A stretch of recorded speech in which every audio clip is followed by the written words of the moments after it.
Good night. Ajmahari here. I just want to do a response to a comment video. Person left a comment on the video I did BPD relationship recycling and codependent self-abandonment. And the commenter said, as a codependent, this is interesting, okay. As a codependent, we are very emotionally needy. Oftentimes our emotional state is in someone else's hands. We focus on cluster Bs because we're conditioned to toxicity. Very unfortunate and not easy to change. It's like a moth to a flame. Well, I wouldn't disagree with that description, but it's interesting that it starts off singular, right? In a singular way, as a codependent, and then goes to the plural, we. Why would I even mention that? No, not because I'm the grammar police, but because it's interesting that as a codependent is somebody starting to speak for themselves, right? And then goes to plural, we are very emotionally needy.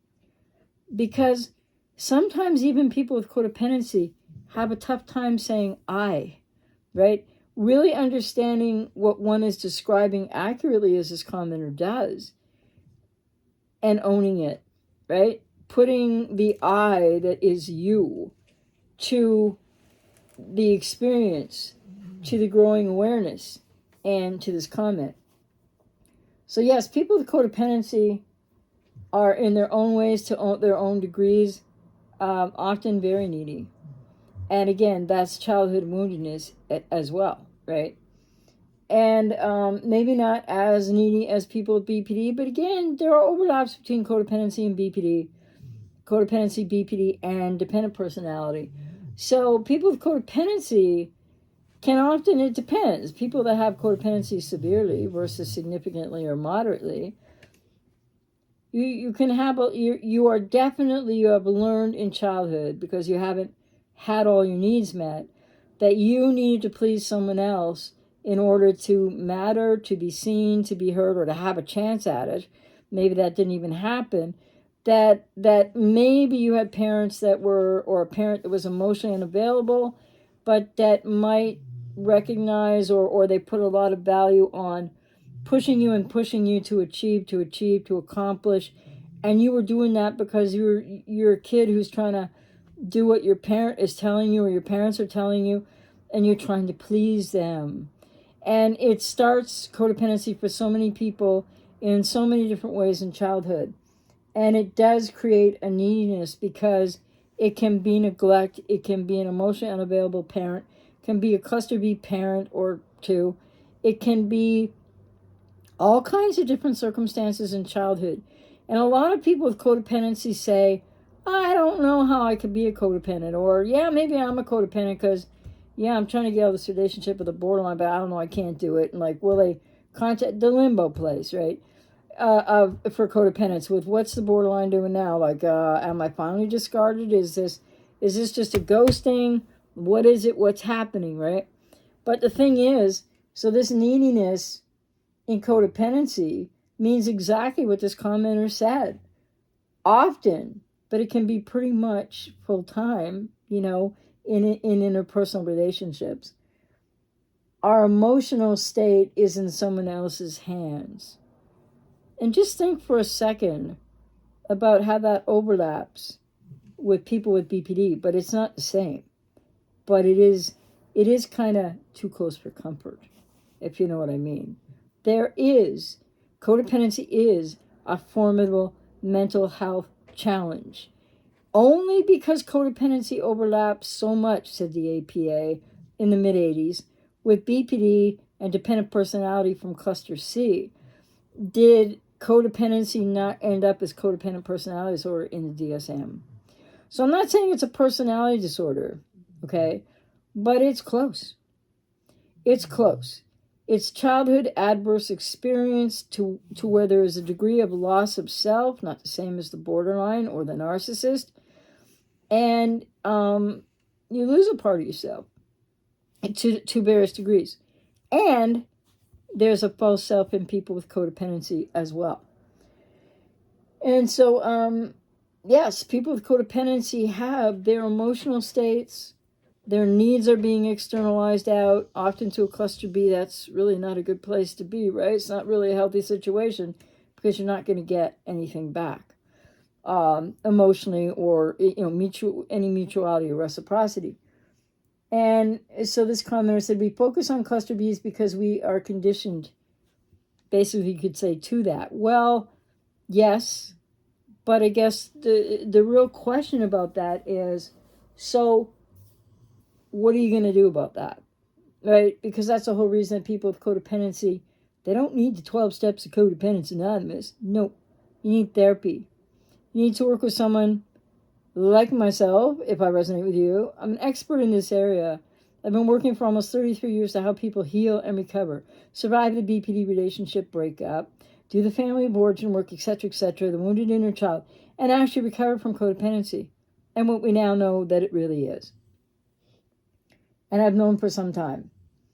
And so, yeah, people with codependency are conditioned that way in childhood, and it becomes an unconscious repetition, compulsion. It's codependent repetition compulsion cycles from the unconscious, relating to any significant other, right? Like somebody who's significant in your life that you're close to, and or a partner, and often a cluster B partner. It's relating to them the way that you related to a parent or parents as well. But it's not the exact same as BPD, but you are trying. People with codependency define themselves based on how other people feel about them. People with codependency really define themselves based on how they believe or feel, what your partner is giving back to you or mirroring to you or failing to do so, right? Not meeting your needs, not being mutual and reciprocal with you. And yet people with codependency plow through more and more adverse experience, being treated horribly, disrespected, and betrayed, to still try to get that person to go, oh yeah, I see you now. Yeah, you did this. Thank you. You won't get that mutuality reciprocity, not even from a person with BPD, because they don't take in your love. They don't attach to you. They don't really connect to you. And it may seem like they do a lot, and they could for periods of time, brief periods of time, but they're always going to be in the approach to end up splitting unit evaluation, to be in the avoidance. Approach, avoidance, conflict, central to borderline personality.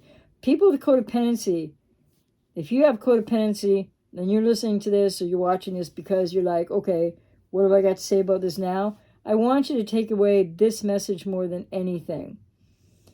You don't know yourself well enough. You don't have a healthy and functional relationship to and with yourself. That is part of the core woundedness of codependency. You don't know how in interpersonal relationships and in emotional ways. Doesn't mean your business, other areas of your life. You do not know how to feel. You don't feel worthy enough, whether you're aware of it or not. You don't think that somebody else could just accept you, maybe as a good friend, some people, but you don't think you can be accepted if you're a man by that woman, or if you're a woman by that man, or if you're a lesbian by that woman, or if you're a gay man by that man. You don't feel like you can be accepted and really loved by that person because you have your own fears of intimacy, which is, whether somebody's got codependency moderately, significantly, or severely. Severe codependence in people also means you have fear of intimacy and a fear of abandonment. And it might not be the extent of the person with BPD, but we can't always measure because there's some overlaps here. And I'm not trying to say to anybody with codependency that means you're borderline. That's not what I'm saying. So it's so important to realize that you have learned in childhood, like this person said, we are conditioned. So you get conditioned in childhood to focus on the parent, or someone else in the family, or both. Please, please, please, please them, do, achieve, because you're not being seen for who you really are. You're not being heard for who you really are. This is the grand repetition compulsion that plays out when you meet the cluster B. And it's already inside of you, and it's in your unconscious, it's not in your conscious awareness. And this is why there's such a strong correlation between people with codependency ending up in relationships with more than one often in people's lives, borderlines or narcissists. And so you've been conditioned, as this commenter says, to focus on other people, yes. But the reason to work with somebody like myself or an expert in this area is that you need to learn how to focus on you. You need to understand what has separated you from yourself to some degree or other. Not the same as BPD and different from many people with codependency. And so what is your false self up to? And what is your wounded inner child doing and leading you toward in interpersonal relationships in an unconscious way? And how can you bring that to your consciousness? And then when you do, as when I work with clients, they do, then how do you heal and recover, from that? How do you change that? And that's what's really important, a difference between going on to heal and recover or still being codependent, ending up with another cluster B for so many people. And they said, very unfortunate, not easy to change. It's like a moth to a flame. Yeah, well, people with codependency essentially are like a moth to a flame, to a borderline, or a narcissist, unfortunately. And that's something that you're not consciously aware of and you don't do to yourself on purpose. But once you know that that's who you're with, or you highly suspect it's a borderline or a narcissist, then you really have to stop that doubling and tripling and quadrupling down on what you're so conditioned to do, which is externalize and focus on them and why they do this and why they do that. And I got to understand everything about this, because you're still trying to look for ways to rescue, to fix, to change them. And like the commenter said, it's really hard to change when you've been, what was the word they used? Because it was a good word. When you've been conditioned, yes. Codependency is an adverse childhood experience in which you've been conditioned to pursue something to one degree or another that isn't there. In a parent, in a family member, often at least one parent. And it can come in many different iterations, and there can be pockets and periods of time that create codependency in a child's life that some people now are not consciously aware of, and they go, well, my childhood was great, and but the bottom line is so many people are continuing to accept, because you are accepting what the borderline is doing. And then you're watching all these videos because you're going to understand the borderline, you're going to get it. Well, here's another piece of info for you guys out there. If you have codependency, whether you've had a borderline or narcissistic parent, no matter how much you intellectually understand this now, I want you to realize something. You're never going to understand the motivation in an emotional way, and you can't make sense out of the nonsense of the emotionality of what drives people with BPD. It's a little bit different people than PD because it's not really emotionality. And people with BPD are not looking for supply. But the key thing here is, do you want to keep being the moth to the flame? Or do you want to change that? And if you want to change that because it's all way too painful, then, you have to look at the fact that you're going to have to go leaning into that adversity in a healing recovery process with someone, and I'm out here to work with you if I resonate with you or whoever you would choose to work with, have discernment on that. Bottom line is, you're going to always be the moth attracted to the flame unless you change that, right? And let's say it's a butterfly. No, that's not a good way. I was just going to say the moth could change into the formed butterfly in the healing process, and you could be that free then butterfly that goes ahead in your life. But the moth to a flame is the conditioning, right? Because why do moths always fly to flames? I don't know anything about bugs except I don't like them, right? But moths always do fly to flames. That's why we have that expression. So if codependents are more often than not quite always, but for some people always, attracted to the next cluster B and the next cluster B, and then you go on to the next relationship and you don't do any healing recovery work in the middle, moth to a flame, aren't you a little bit like way too in agony and hurting and wondering where yourself is anymore because you lose more of yourself in these relationships? Don't you want to heal and change this codependent conditioning? Don't you want to learn how to get to this source and understand that source in your life and do that healing and recovery work, which is somewhat painful at times, but it's so rewarding. And people learn how to cope with it. At least when I work with people, they learn how to cope with the pain they're facing and what's coming up. And then the more that people do it, the more that they want to do it, because the relief on the other side. And when you're starting to really know yourself and help your wounded inner child, it's an amazing feeling. And you're not going to be able to focus on the borderline or narcissistic ex when you're in that process, because finally you are dealing with you and that part of self that you kind of lost to one degree or another, that wounded inner child, that once you reparent and heal that, you will no longer be the moth to the flame, the moth to the cluster bee that is representative of the flame. So the bottom line is that what this commenter said is true, but you have to want it. You know how people are always like, codependents always trying to rescue that borderline, right? I just want to get them in therapy. And I did a live stream recently. Somebody asked, how can I coax them into therapy? It's a waste of your time and, more importantly, your precious life and how much you matter and need to know yourself better as a codependent so you can become independent, heal, and move on in your life. You don't need to be wasting your time trying to coax a borderline into therapy. What is that going to do? And when it's off, or they ghost you, or whatever, and when they come back, and the cognitive dissonance, and the unhealthy bonds, and all of this is like you're not going to be able to change it on a dime.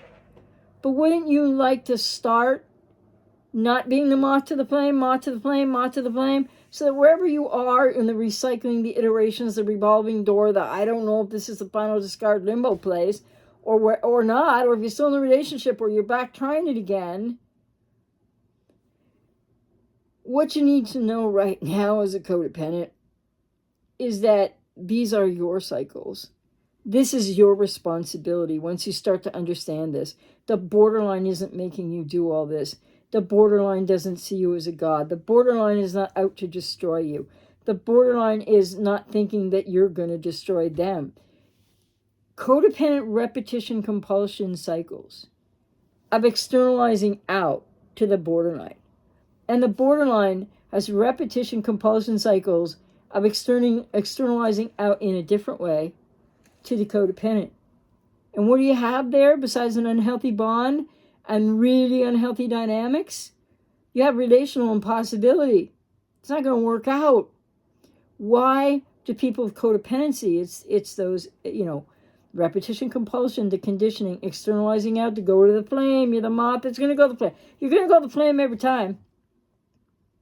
Aren't you a little bit tired of getting singed or worse? It's scorched earth right there. You become scorched earth right there. And you think it's love. I don't know. Maybe some people with codependency have their own feelings about how they love. But you think it's about love and a relationship to this person with BPD untreated, that you are a moth to a flame, getting your behind scorched, like scorched earth, and nothing ever comes back your way. And yet people go on, and they try again and again and again, and I'm going to get the borderline into therapy. If you're a codependent, you can relate to anything I've said and you made it through, congratulations. Here's the other thing. There is a being that needs your rescue and needs your attention urgently, and that's your wounded inner child. That's getting into that healing recovery process of the self-integration of that. Stop focusing on the borderline or the narcissist, because there's no closure there that's going to help you heal, even if there's any closure, and there usually isn't. There's nothing that you keep trying to reach for, that you hope for, that you're in codependent denial about. It's going to change that borderline. It's going to make this relationship, but they're not going to turn around and give you jack. And every time they do in a Hoover, you believe them, because you're in codependent denial and you're in a lot of pain. And they come back, and what do? They do the same darn thing they did before. Recycling is called recycling because it's not a new cycle. It's not a new experience. Do you hurt enough now that even if you don't know the way forward, you're not sure how to do it? I'm out here to work with you to help you with all that. Do you want to stop being the moth to the flame? Do you want to get into a healing recovery process from what you've been conditioned to do that at the same time emotionally annihilates you in these relationships? It's not the borderline doing it to you. It's not the narcissist even. Yeah, they do stuff. They do. And they really hurt you. But that's not what's key core at the center of why you can't leave or why you can't let go. It's the unhealthy bondedness of your conditioning, of your, I gotta please and rescue and fix others so I matter. I gotta do for them so I can be seen and heard. Borderlines do not see you. They do not hear you. They do not think you're God. They do not even idealize in the way that it's gone on to colloquially be so described in not really accurate ways. Borderlines are always looking for self in other.